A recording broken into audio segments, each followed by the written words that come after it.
check out the Warning Woods merch. The store has shirts and hats in a variety of styles and colors, as well as mugs, phone cases, and more.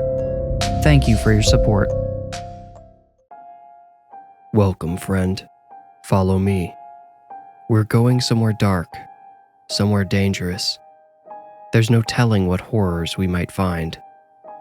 Are you afraid? Good. Now you are ready to enter the Warning Woods.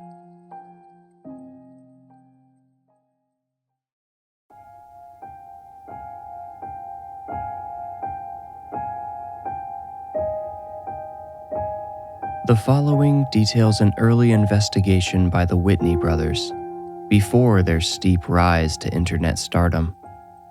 This is, as Darian would someday put it, the one that changed everything. The light beside the lens turned green. Darian Whitney gave a thumbs up. Louise Fitz established the Fitz house in 1982 as a respite home for foster kids, Reese Whitney explained to the camera.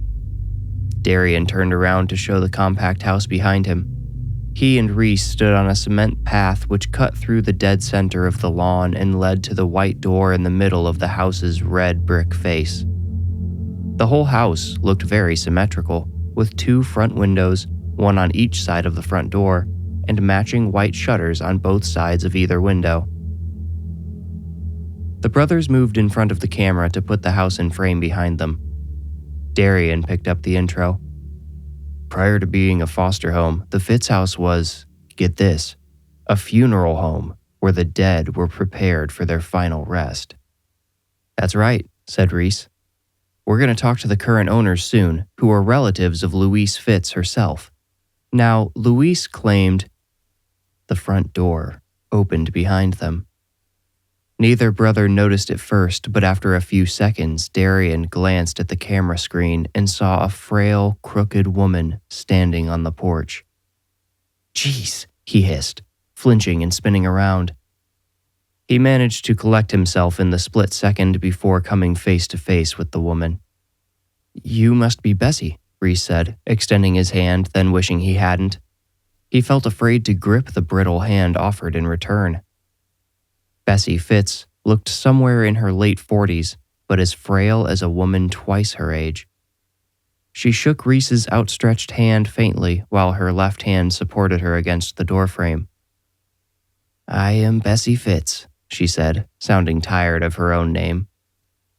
"And you're Louise Fitz's daughter?" asked Darian. "No, niece," Bessie replied. "Louise didn't have children of her own, just the Fosters. Lots of Fosters. She left me and my brother the house in her will. He'll be around soon." "Well, thanks for letting us do this. Mind if we start recording already?" Reese asked, gesturing to the camera his brother Darian held pointed upward at Bessie. "Did you bring the check?" Bessie asked. "Oh, yeah, it's right here." Reese slid the check for $400 out of his back pocket and handed it to the crooked woman. She said, "Record away." Then, turning slowly, always with one hand in contact with the surface, she walked them into the house. They entered a cramped living room with 2 couches facing each other and not much else. Bessie gestured for the boys to have a seat on one couch and sat down herself on the other. "So, as you can see, there's not a lot of room in here," she said. "No, there's not," Darian agreed. "How many kids stayed here at a time?" Bessie issued an involuntary sigh, resigning to a conversation she had had dozens of times before. "Aunt Louise ran a respite home, not a normal foster home, for kids who were between houses or caught up in the system with nowhere to go. She started this place in the late 80s, you know. The foster care system wasn't even close to what it is today. Most kids only stayed here for a week or less, but she might have had 6 or 7 kids living here at a time." "All in this little house?" Reese asked. He pointed his own camera at Darian, who expressed exaggerated shock.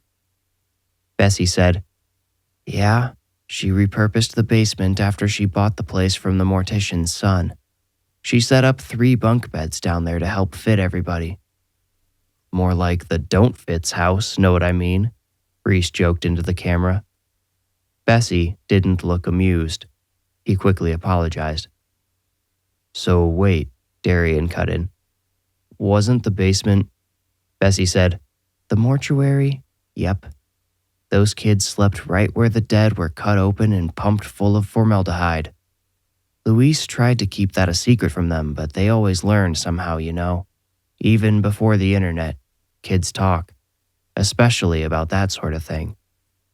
Well, yeah, I would too, Darian said.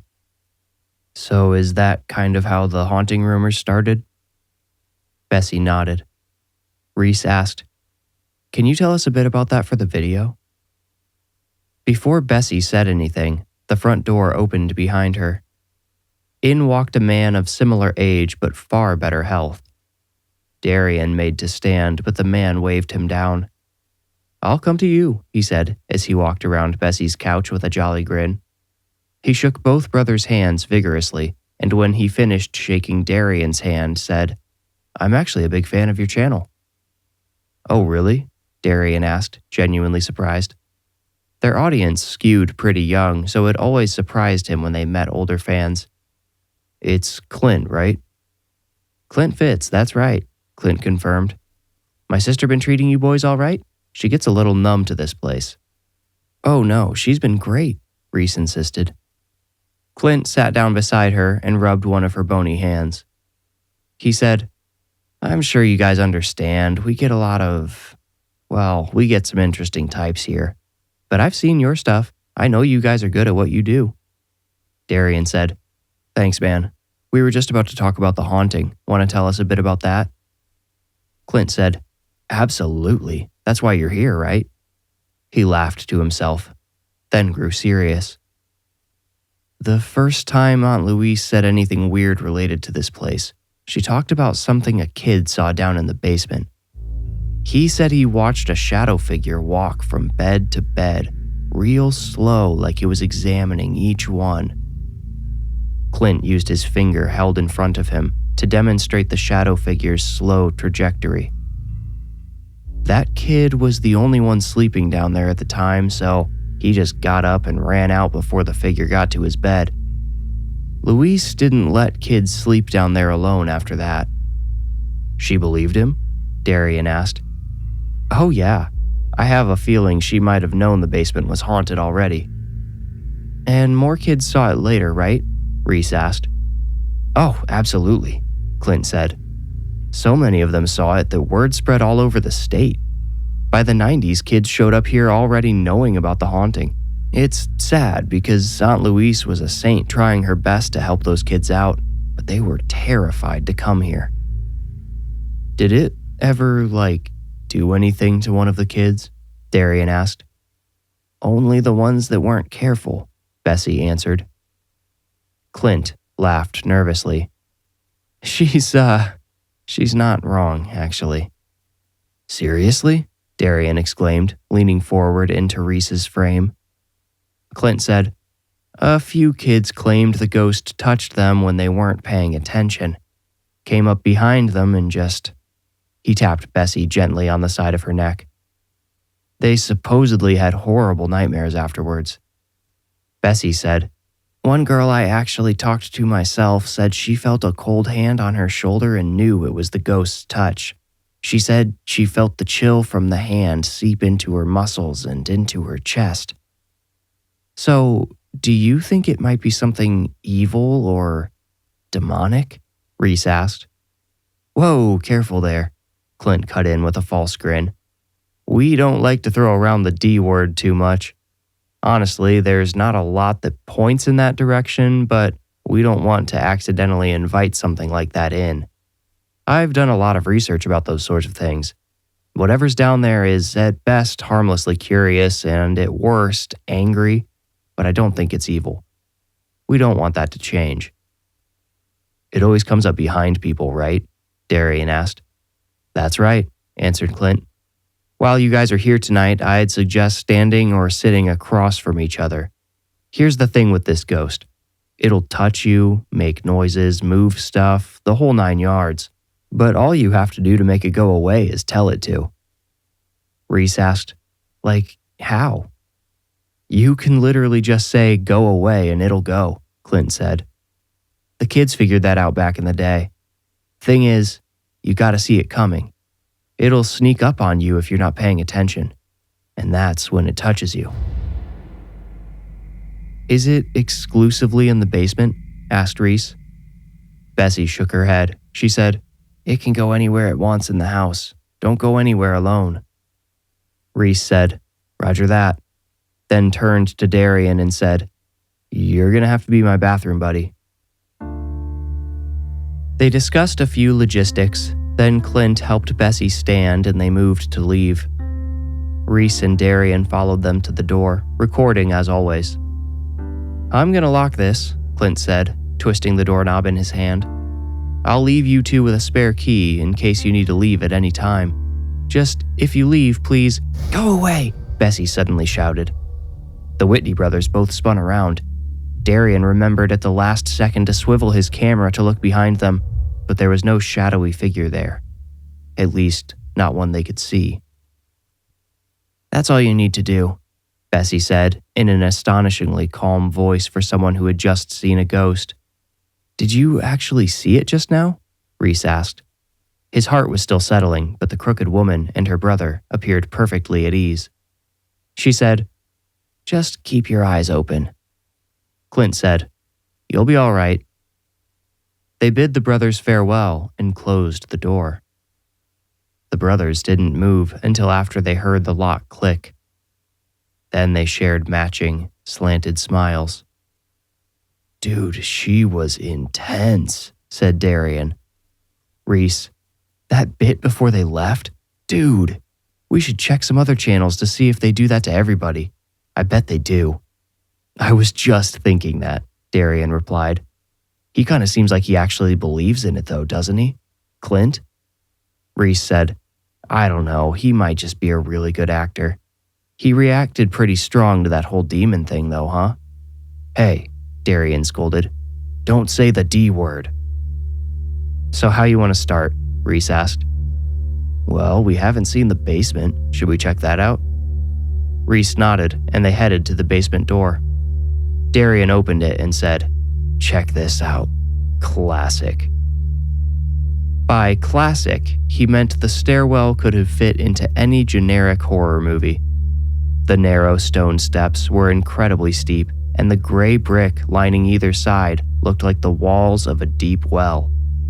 At the bottom, an open doorway awaited. Through it, they could just barely see the feet of a dusty bed frame. You rolling? Darian asked.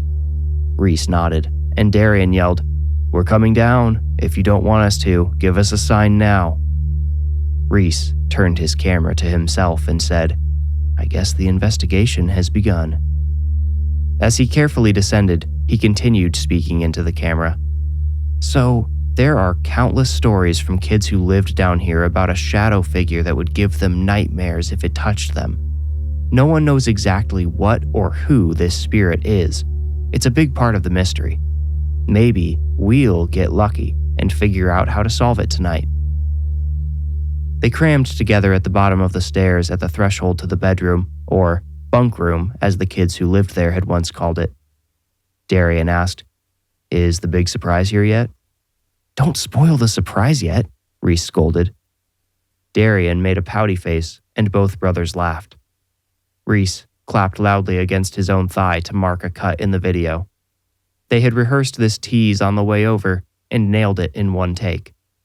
After a quick battery check, Reese said, Let's keep going. The boys entered the musty bunk room one after the other, then stood in awed silence. It didn't look like Luis's niece and nephew had touched the room since acquiring the house. Dust coated the 3 empty bunk beds which dominated most of the tight space, and dusty cobwebs hung in every corner. Some dangled in single strands from the ceiling and swayed with the minuscule breeze that followed the Whitney brothers in. For some reason I thought it'd be bigger, Reese said, budging into the silence. and it had been such a perfect silence. Buried underground, the air inside the room felt as dead as those who were once brought to it, cold and stiff. A single incandescent light bulb hung from a mount in the ceiling. Its wires ran across the ceiling and into the wall. Reese pulled at its hanging cord, but nothing happened. "It feels heavy, doesn't it?" asked Darian, the usual fluff for the video.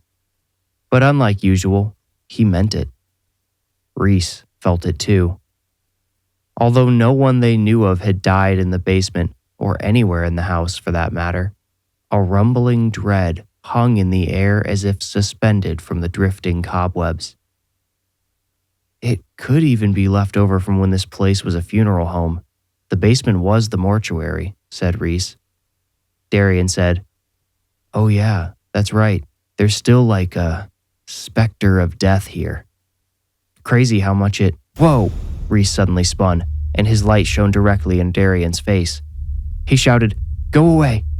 then waited, staring into Darian's questioning eyes. "Sorry, I thought I saw something," Reese explained. "It kinda stepped from next to that bed into the space behind you." Neither of them noticed every dangling cobweb above them breezing towards the door, but they would notice later when they reviewed the footage. "I guess that worked," Reese finally said. With a nod and a thumbs up, Darian set his camera down. Reese stopped recording too. "Man, I actually thought I saw something for a second. Like in the corner of my eye, it made me jump for real." Darian grinned. "Way to run with it. You actually freaked me out for a second. I mean, straight up, this house feels kinda different, doesn't it?" Reese's phone stole his attention. He read something, then quickly shoved it back in his pocket and held his camera up again. "Quick, dude, Gage just got here." Darian shrugged off his backpack and unzipped it, then crouched down beside it. "Ready?" he asked. Reese pressed record and said, "You're good." "You guys ready to see what we're doing tonight?" Darian asked Reese's camera. From his backpack, he slowly removed a folded black board. With a showman's flair, he let the board flop open, revealing large, ornate letters spelling Ouija. Reese said, "That's right, everybody. We're doing the Ouija board tonight." Darian, "Now, we know playing with these is ill-advised in most cases, but we talked with some of our paranormally educated friends before coming here. They don't think whatever's in this house is anything demonic." Reese, "Yeah, the main thing we wanted to be sure about is that this thing can't, attach itself to us. Whatever happens tonight, we'll be able to walk out of here the same as we came in." Darian, "Yeah, 'cause I mean, who's gonna edit the video if we get A loud knock boomed down the stone staircase. Reese jerked his camera toward the stairs, then back to his brother, who had just enough time to conjure an alarmed reaction. Darian nodded toward the stairs, and Reese cautiously led the way. "Who could it be?" he whispered dramatically. "The owners would have just let themselves in, right?" "Yeah," Darian concurred. They stepped toward the front door, both filming. Outside, a fist hammered the door again. Reese's face expressed concern as he called out, "Who is it?" A high-pitched, almost squeaky voice came through. "I am a poor, lost soul. Please let me in." Reese, hiding a smirk, asked Darian's camera, "What do you think? It's going to be dark soon. I don't think we can just leave a poor lost soul out there all alone, do you?" "No way," Darian said. "Open the door and let the poor guy in." Reese threw open the door and revealed he and Darian's best friend, Gage Kepler. He had been the third wheel in most of their videos, and their small audience loved him. They had started constructing these dramatic entrances for him about 3 or 4 videos back. According to analytics, most viewers clicked the like button within seconds of Gage appearing. "What's up, buddies?" Gage asked, hugging each of them in turn. He said, "Dude, this place is super creepy. You feeling the vibes?" "Oh yeah, dude, we've been feeling them," Reese answered. He pointed his camera through the open front door and said, Take a look at that, everybody. It got dark so fast. Darian said, "We were just showing everybody the Ouija board we brought to play in the basement." Gage suddenly turned serious. He asked, do you guys really think this is the kind of place you should be messing with a Ouija board?" Darian turned his camera on himself and said, "I guess we'll find out, won't we?" Off camera, Reese fist bumped Gage, thanking him for the added drama. They turned off the cameras while they went back to the basement to set up the board. They situated themselves on 3 sides, intentionally leaving the side facing the door open, the idea being they would invite the spirit to come in and join them at the board. Holding his camera in his left hand so he could touch the planchette on the Ouija board with his right, Reese kicked off the session. "Is there someone here who wants to talk to us?" A wispy strand of web detached from the ceiling and lazily lilted down between the Whitney brothers. They did not notice it until it landed on the corner of the Ouija board. As soon as the web touched the board, the planchette started moving. It stopped, perfectly centered on the word yes. "And here we go," Reese smirked. "Are you the spirit that gives people bad dreams?" asked Darian. The planchette didn't move. "Maybe we should ask something besides a yes or no question," Gage suggested. Darian said, how about your name then? What's your name?" With barely a pause, the planchette slid down to the board's alphabet. It danced around the letters until it had spelled out Nathaniel.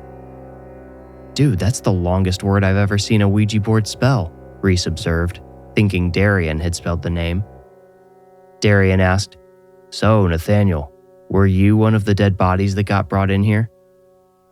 With a hesitant slowness, the planchette wobbled toward no. Reese gave the other 2 sideways glances to see if one of them was resisting for some reason. He couldn't tell which of them was guiding the planchette either. He was just following along. The planchette spent 2 seconds on no, then slid back to the alphabet. Guys?" Gage questioned. Darian shuddered and, sounding deeply concerned, said, "Yeah, generally it's not a good sign if the spirit starts writing without a prompt." Reese, impressed with his brother's acting, said, "Hold on, let's just see what it has to say." Which convinced the others Reese had control of the situation. This time, Darian spoke the letters as the planchette marked each one. N-O-T, not maybe? D-E-A. Oh God. "Not dead," Gage whispered to Reese. "Okay, shut it down," Reese said. Darian felt his brother pushing the planchette and let it slide to goodbye. They left it there for a second while nothing happened. Then Reese slammed the board closed and tossed the planchette into their bag. Gage and Darian looked at him blankly. Reese said, "Cut. Okay guys, where is this going? What's not dead supposed to mean?" "Oh, what?" Darian demanded, confused. "Gage, was this your idea? You gotta run this stuff by—" "Hey, don't look at me," Gage said, taking a step backward and pointing at Darian, then Reese, then back at Darian. He said, "I'm just playing along, guys. Reese, wasn't that you pushing the thing around?" Reese shook his head. He swallowed. He said, "Okay, hold on. Let's just, for a second, pretend it's possible we actually talked to some kind of spirit. Wait, who spelled out the name?" The others shook their heads. Reese collected himself. "Okay, so there's some spirit named Nathaniel. What did he mean about not being dead?" Darian scratched his head and said, "My understanding is that there are supposedly 2 kinds of spirits. You've got your human spirits, which are like the lost or trapped souls of people who died. Then you've got your non-human spirits, if you believe in that stuff. Those are your demons, poltergeists, and I guess technically angels and stuff." Darian's entire body suddenly contracted in on itself. He fell to his side, squeezing everything, including his eyes, tight. "Yo, what's going on?" Gage exclaimed. Reese yelled, "Darian!" He set his camera down and dove toward his brother. It, Darian stammered. It's touching me." "Oh, got it," Reese whispered, his entire demeanor changing. Okay, Darian, what's it feel like?" "Not pretending," Darian squealed, sounding like he might puke if he squeezed himself any tighter. "We know, man. Do you need to get out of here?" Reese noticed Gage had frozen. The scene was about to hit a brick wall unless Gage helped him make it exciting. "Seriously," Darian shouted now, the veins on his neck looking like they might tear out of his skin. "Everything else, all fake. We're fakes. "Dude, what are you doing?" Reese demanded, now standing tall and angry. "You're ruining the take." But then Reese realized he had set down his camera, though it was still recording, and Gage wasn't holding his. Darian would have known no cameras were on him, so why was his acting so over the top? Darian sucked in an enormous breath and sat up suddenly. First, he braced himself on his hands, then he leaned back to look Reese directly in the eyes. "No," he said. "There won't be more takes. Get upstairs. We gotta get upstairs now." "Reese!" Gage shouted. Reese looked back. His own camera's LED light lay sideways, shining directly into his face. Squinting, he noticed Gage pointing at something behind Darian. He whipped around and saw, silhouetted in the doorway, a slender shadow stooping over, retracting its hand from Darian's quivering shadow. "Go away!" Reese shouted. The shadow vanished before it finished standing up. "I need to get upstairs," Darian nearly sobbed. He bolted through the doorway. Reese snatched up the backpack and followed his brother. Gage tailed him. Once they all reached the top, Darian slammed the door shut and turned on the lights. The electricity upstairs worked, thankfully.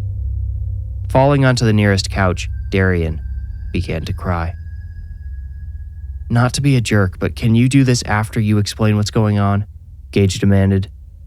Darian collected himself surprisingly quickly. He sat up and gestured for Reese and Gage to have a seat on the other couch. "I don't know how to say this," he started. "That was all real. Something actually touched me down there. I felt it, just like a normal hand on my shoulder, only a lot colder and sort of heavier, like it was always pressing down on me." Reese said, "Dude, that old room and all the cobwebs and everything, they probably all just got to your head." "No," Darian calmly interrupted. "No, after I fell, the hand moved all the way along my shoulder and up my neck, and when it touched the top of my head, it showed me everything. It was Nathaniel from the Ouija board." "Oh yeah? What'd he show you?" Gage asked rudely. "He showed me what happened to him," Darian said. "Not dead. It doesn't mean he's an inhuman spirit. He meant he was not dead when they brought him here." "Did he work here or something?" Reese asked, starting to realize he might actually believe his brother. He hadn't seen him so emotional since they were kids. Darian answered, "No, it's pretty rough. He was like catatonic when they brought him in. I guess somehow he got misdiagnosed." "With death?" Gage asked. "Basically," Darian answered humorlessly. "He was a real sickly guy, and I guess everybody was expecting him to die, so they just assumed. And when they brought him here, he was still out cold but somewhat conscious. He didn't know where he was until he started feeling them." Darian wormed, like he presently felt whatever he was about to describe. "He could feel them slicing and pumping." He looked up. "Guys, they started filling him with embalming fluid while he was still alive." An abrupt double thud against the basement door sent them all running outside, spooked. Reese locked the front door. They drove to a motel and rented a room. As they prepared for bed, they discussed what could be done for poor Nathaniel's spirit. If this is even real, Gage had clarified. Darian insisted he felt Nathaniel's memory, which probably fed all those nightmares the children complained about, had been shown to him because Nathaniel needed help. He needed to be set free or sent on. But sadly, the not yet famous Whitney Brothers ghost hunting team had neither the experience nor the resources to help. If we had an audience, a real audience, maybe someone would know what to do and they could tell us, Darian remarked after they had shut off all the lights. Well, there's not much we can do about that, Reese said. Darian shook his head. No, there is. We can stop being just another fake paranormal show. We should delete everything. Erase it all. We should start from scratch with a new channel where we look for actual spirits and maybe actually help them or something. You're complaining about not having a big enough audience, but you want to start from zero? Gage asked. Darian did not respond. A few minutes later, he said, I can't keep doing it like this, whatever we do. I can't fake it anymore. Not after what happened back there. All right, Reese said. He pulled his papery sheet up a little higher. Let's just sleep on it, okay? I mean, there's a lot to unpack here. If that was real, if the Fitz house is actually haunted, that means the paranormal is real. There's life after death. You're right, Darian. We can't do it like this anymore. Let's take it all down and start over. You guys are crazy, Gage said, but the edges of his voice quivered. Yeah, maybe, Darian said. But we're a couple crazy guys who might be able to show the world what else is out there. And, as most of you probably know, the Whitney brothers would go on to do just that. If you enjoyed this story, please leave a like and subscribe to my channel. You will get a new story every week if you do. If you feel ready, meet me here next week for another journey into the Warning Woods. Thank you for listening.